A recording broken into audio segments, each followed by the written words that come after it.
Welcome, viewers. In today's episode of Geo Interview, hosted in collaboration with the Indian National Students Association UK, we have the privilege of having with us Mr. Tilak Devasher.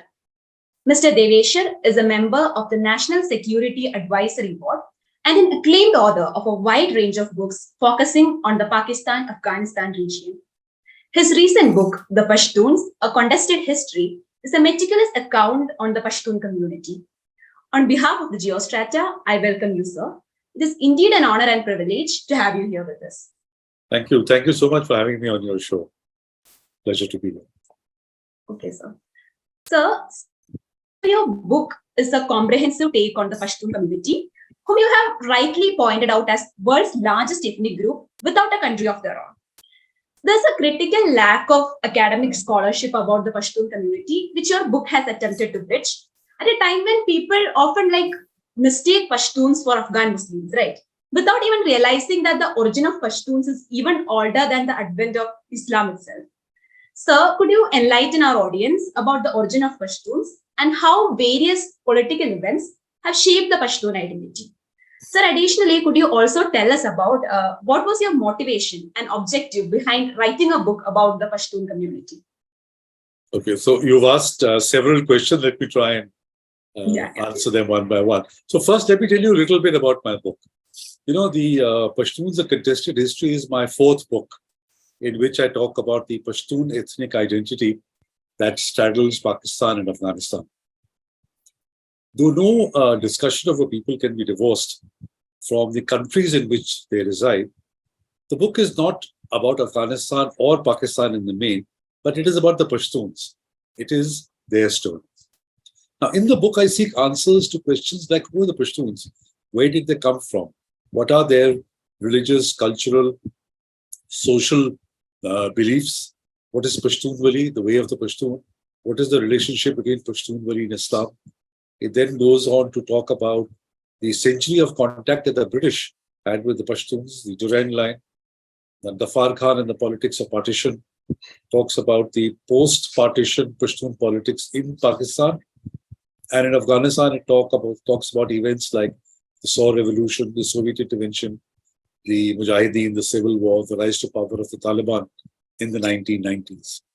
It then talks about the US intervention in 2001, the Taliban resurgence and ultimate victory in 2021. It talks about the rise, the incubation of the Al-Qaeda and the Islamic State, and the dubious role that Pakistan has played in all these events. Now, why did I write the book? You see, the simple fact is that the Pashtuns matter, and they matter vitally. Understanding of the key trends among the Pashtuns, their history, and especially of two Pashtun forces, Pashtun nationalism and Pashtun extremism, and a potential combination is very important for peace and stability in this area. You know, the lack of understanding of these issues and these forces have had devastating consequences in the region. Because if you have violence and instability and insecurity in this region, it will radiate outward and would lead to a further surge of refugees, drugs, and terrorism. Therefore, I thought it important, because this is such a crucial area, I thought this is important, that I must study this area and understand for myself and also project to people what exactly this area is about. And this is also the reason in which I have written about the people rather than the countries. You see, the land of the Pashtuns of Pashtunistan spreads about 100,000 square miles from the Indus right up to the Hindu Kush. This had a common government from 1747 till 1837, when the Sikh Empire under Maharaja Ranjit Singh captured an area from the Indus to the Khyber. This was inherited by the British, and they passed it on to Pakistan. As a result, the Pashtuns today are divided as a result of the Durand Line between Afghanistan and Pakistan. And as you mentioned, despite being the largest Muslim tribal population in the world, are without a country of their own. But despite this division, there is a lot of commonality among the Pashtuns on both sides. You know, there's a common religion, common belief of descent, how they came there, you know, Pashtunwali, common ethnic, linguistic, cultural, and familial bonds. So all this makes it easy to see them as one group, one continuity, inhabiting a single piece of real estate distinct from their neighbors. Moreover, the present division of the Pashtuns is only one division in the long history of the Pashtuns. And the fact that the Afghans, the Pashtuns are one nation, is best expressed by the Pashto phrase, Larobar yo Afghan. That means the low as in the lowlands of Pakistan and the high as in the highlands of Afghanistan are one nation. Therefore, I decided to study the people rather than the countries themselves, going beyond the traditional IR practices. Now, coming to the issue of origins, now, there is no unanimity amongst scholars or who the Pashtuns are or where they came from. Various theories vary from the Semitic origins of the Pashtuns, that means they're one of the lost tribes of Israel, to an Indo-Aryan inception. While historians will continue to debate this, attempts have been made to codify Pashtun genealogies. And the most famous of these is one called Maqsan-e-Afghani, written by one Nematullah Haravi in India when he was commissioned by Jahangir in 1630. As per these genealogies, Pashtuns claim descent from a common ancestor, Qais bin Rashid or Qais Abdul Rashid, who in 622 went to Medina and met the Prophet and was converted to Islam. And when he came back, he spread the faith. Now, this is an article of conviction amongst the Pashtuns who trace the beginning of their lineage from the conversion to Islam, forgetting all the history before that. Therefore, there is no mention of the Hindu Shahi kingdom of Kabul or the Buddhist kingdoms of Bamiyan. So that's where the origins come. Now, Qais had 4 sons, 3 biological and 1 adopted. And the Pashtuns trace their lineage, all the tribes trace their lineages to these 4 things. So that's about the book, why I wrote it, and about the origins. Absolutely, sir. I believe your book has done complete justice to the task of providing a comprehensive account on the Pashtuns. Sir, adding on to that, you mentioned about the Durand Line and the controversy surrounding it. So the Durand Line Agreement of 1893 has not been recognized by successive governments in Afghanistan, including the present Taliban regime. So the legitimacy of the Durand Line as the de facto border between Pakistan and Afghanistan remains a major bone of contention between the countries. So as this is a topic you have discussed in length in your book, could you share your insights on the Durand Line conundrum and how the controversy played a role in shaping and solidifying a unified Pashtun identity? Yeah, you see, the 1893 Durand Line Agreement was signed with the Amir, Abdul Rahman, and Mortimer Durand, who was the Foreign Secretary of British India at that time. It demarcated spheres of influence. Now, spheres of influence is something which was there during the colonial time. It was not a transfer of sovereignty from Amir Abdul Rahman to the British. It was. Now, all communications and letters and statements during the British time, right up to 1947, accepted the fact this was a sphere of influence. After the creation of Pakistan, or when Pakistan was being created, the British felt for their own strategic interests that Pakistan needs to be strengthened because they wanted to use Pakistan against the Soviet Union. So the British, by a sleight of hand, suddenly changed spheres of influence into the international border. But no Afghan government has accepted this. Neither did the various Musaiban dynasty, neither did the communists, nor did the Mujahideen, nor did Karzai or Ghani, nor did the Taliban in the 1990s. And even the Taliban today do not accept this. And the reason for this is that in 1949, there was a Loya Jirga which Afghanistan had held. And they rescinded all treaties with Pakistan and with British India. And therefore, for them, there is no border. Interestingly, the last treaty that was signed between the Amir, between Afghanistan and British India, was the 1921 Indo-Afghan border. And as per that, the treaty was valid for 3 years. And after 1 year, 1 year after that, any of the two sides could break the treaty.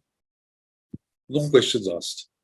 So, in effect, in 1949, the Afghanistan side rescinded all treaties, with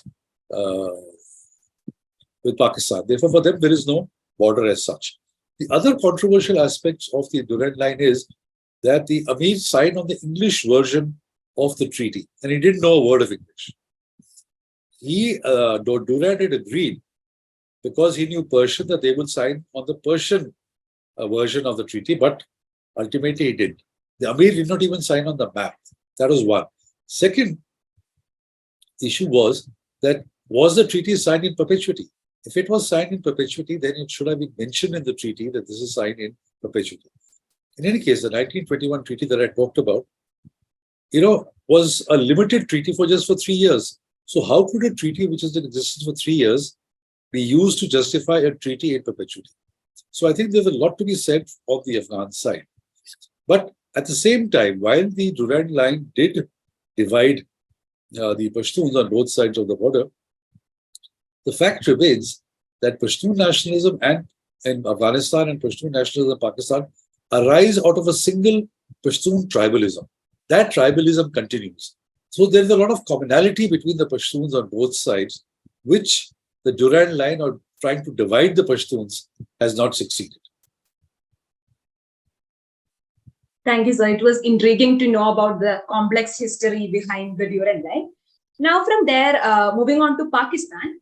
So, the security situation in Pakistan is facing serious threats from the TTP, as you can see, as can be seen from the fact that there has over been 100 attacks that have taken place in recent times, right? So, sir, how can we interpret this in the broader geopolitical context of the Pakistan-Afghanistan region? You see, when the Taliban took over Kabul in August 2021, there was a lot of jubilation and euphoria in Pakistan. They felt that they had achieved their strategic objective.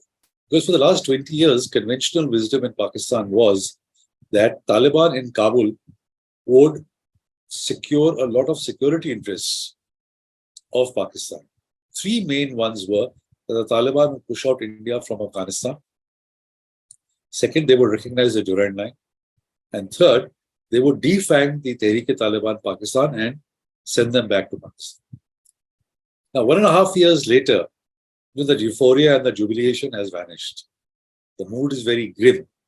And Pakistan's security has actually been compromised because none of the objectives were met. First of all, India is back in Kabul at the invitation of the Taliban, who want us to continue with the infrastructure projects that we were building. The Taliban have refused to recognize the Durand Line because they say it is an unresolved issue. They've even broken the fence in several parts, and they're not going to recognize the Durand Line. And third, they have refused to act against the TTP. At best, they have said they will facilitate negotiations between Pakistan and the Tehreek-e-Taliban. And the reason is that the links between the Taliban and the TTP are very strong and very deep. You see, what people don't realize is that when the Taliban were pushed out of Afghanistan in 2001, they took shelter and sanctuary in the tribal areas. And the tribesmen who gave them shelter and sanctuary and fought with them against the US are today grouped under the TTP. So today, when the TTP requires shelter and sanctuary in Afghanistan, the Taliban are bound to give it to them under the norms of Pashtunwali. So they will never act against them. Now, they facilitated peace talks. The peace talks, as you know, have broken down. The ceasefire has broken down. And because the TTP has been strengthened due to the sanctuaries they have in Afghanistan, they have launched a series of very severe attacks. The one was in Peshawar in the mosque, where over 100 policemen died. They have attacked Punjab, they've attacked Islamabad, they've attacked Balochistan. So this is a major problem. So the euphoria that Pakistan felt has been totally demolished. And Pakistan has a very serious problem. In fact, the problem that Pakistan faces is from both. On the one hand, the Taliban have refused to recognize the Durand Line, which means that they are challenging the territorial integrity of Pakistan. On the other hand, the TTP wants the demerger of the former federally administered tribal areas with Khyber Pakhtunkhwa, and they want to have their own system of administration in that area. So they are challenging Pakistan also territorially. So Pakistan is faced with this Pashtun pincer from Afghanistan and from Pakistan. And if they don't handle it imaginatively, this could lead to potentially it could lead to a larger Pashtun territorial movement, which will be really problematic for Pakistan. So I think that the borderlands, western borderlands of Pakistan are now really so disturbed that it will be very difficult for Pakistan to get control over it. See, the options that Pakistan has, one is to launch attacks inside Afghanistan at the camps of the TTP. If they do that, then the Taliban will come into the picture and it will lead to a surge of terrorism in Pakistan. Second option is to talk to the TTP. The talks have failed and the TTP has used the talks to consolidate themselves. And the third option is to attack the TTP inside Pakistan. But if they do that and the TTP continues to have bases in Afghanistan, the operations will not be successful. So Pakistan is really floundering on how best to deal with this TTP menace. Yes, sir, absolutely. It remains to be seen how Pakistan will deal with the Taliban question. Sir, adding on to that, you have worked extensively on the topic of Pakistan.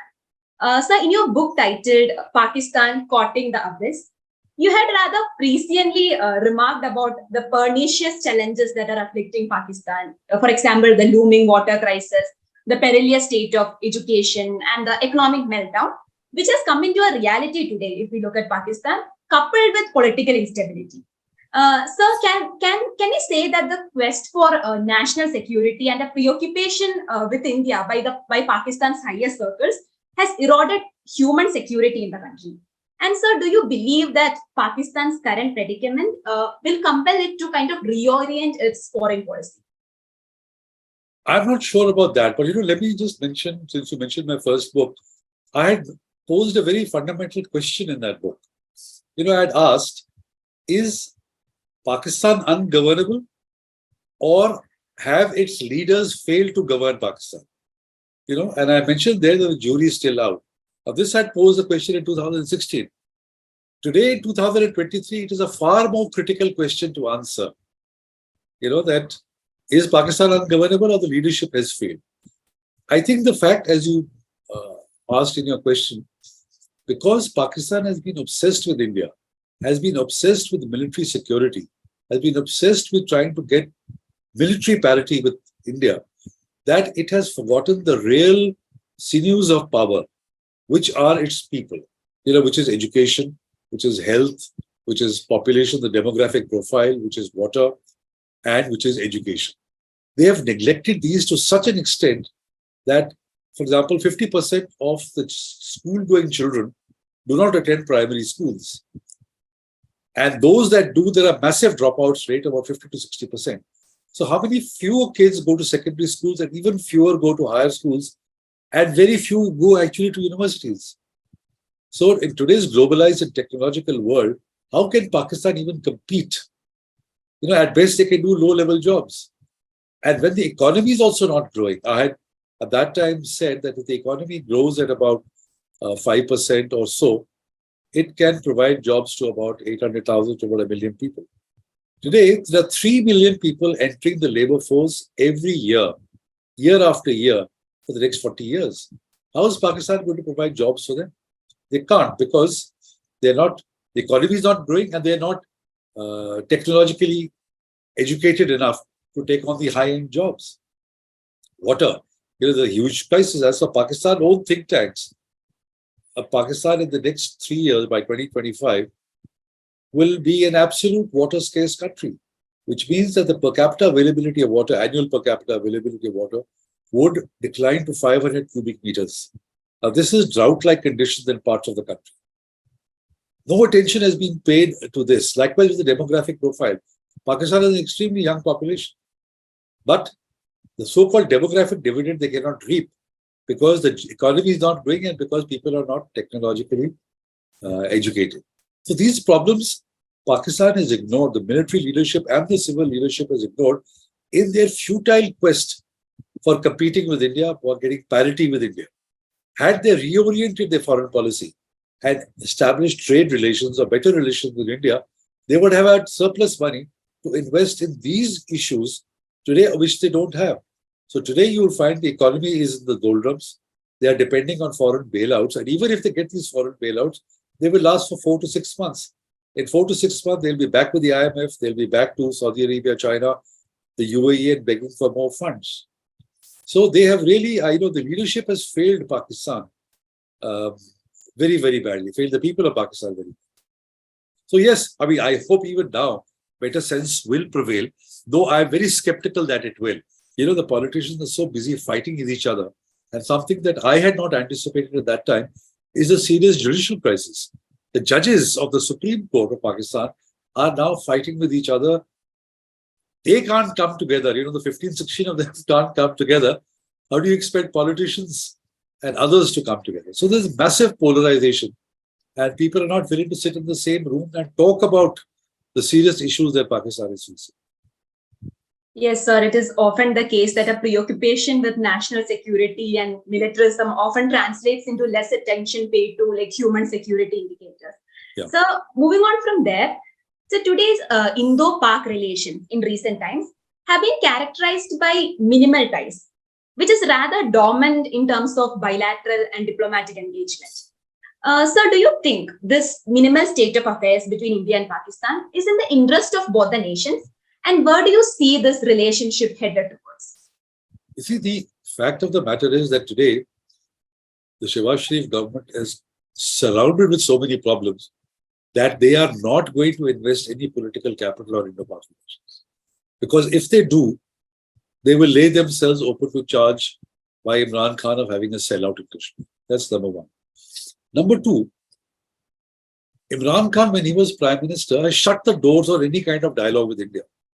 After 5th August 2019, he laid down Pakistan's policy that there will be no dialogue, there will be no trade with India until India reverses those changes. So that's not going to happen. Those changes are not going to be reversed. So Shehbaz Sharif has got no wriggle room that how does he open a dialogue with India? Now, from the Indian side, it makes no difference to us. You know, trade and economic relations with Pakistan makes no difference to us because our exports are booming.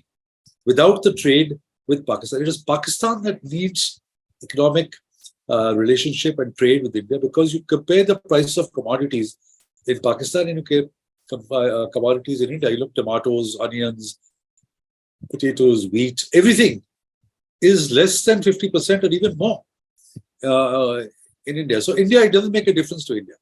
And unless and until Pakistan walks back on the policy laid down by Imran Khan, there is no way India is going to, unilaterally offer either a dialogue or anything like that. So as far as we are concerned, we have moved on. For us, Pakistan is almost like in the rearview mirror. It's up to Pakistan to sort of walk the talk and try and make it. And then, then the other thing was the way Imran Khan had bad-mouthed our Prime Minister, the kind of horrendous language that he used, again, made any kind of a civilized dialogue impossible. And now you had Bilawal Bhutto, who also said some horrible things about the Prime Minister when he was in the United States. Now that made good optics or good sound bites for domestically. But internationally, if you are a foreign minister or if you're a prime minister, you cannot say these things and then expect or hope that you can hold a dialogue with the top political leadership. Yes, sir, it would be interesting to see where the evolution of India-Pakistan relations would go today.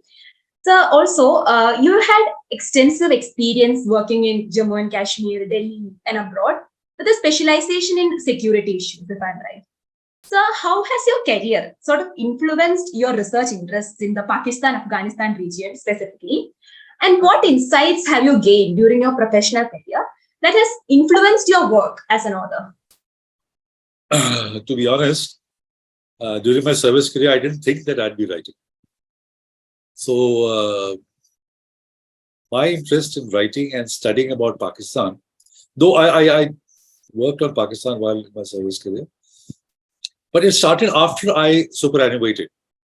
So I superannuated in October 2014. And it was after that that I started reading and researching on Pakistan. So nothing in my professional career, except for a broad understanding of leadership in Pakistan and so and so. All my research, all my work, all my understanding of Pakistan has been after I superannuated. So I've read more on Pakistan, in fact, I've read everything on Pakistan after I superannuated.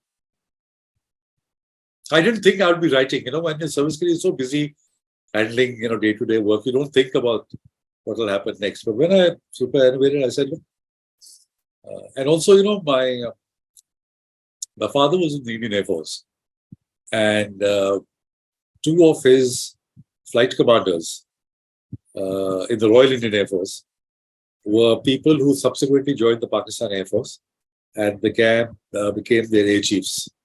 So he used to tell us stories about them. So that my interest in Pakistan started from a very early age. Then in school, in college, and in university, I studied the partition. I studied the history of the freedom struggle, and I just became interested in Pakistan, the wars of 65 and 71.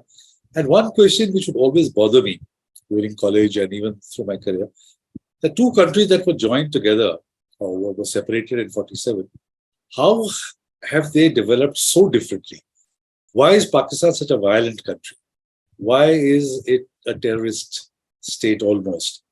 Why is it becoming a failing state? Why has India developed? So that also got me interested as an intellectual pursuit to study about Pakistan. But all my research, everything started after I support. That's very interesting, sir. But today you have become an authority in Pakistan studies. So, sir, thank you so much for giving us your time and sharing your rich insights on a wide range of topics, ranging from Pashtun, from the Pakistan-Afghanistan conundrum, and even the domestic situations in Afghanistan and the Indo-Pak relations in general. I'm sure our audience stands to gain a lot from your rich insights and your books. So, thank you so much for joining us and for providing us with your time. It was a privilege hosting you. Thank you so much. Thank you for inviting me, and it was nice having a conversation.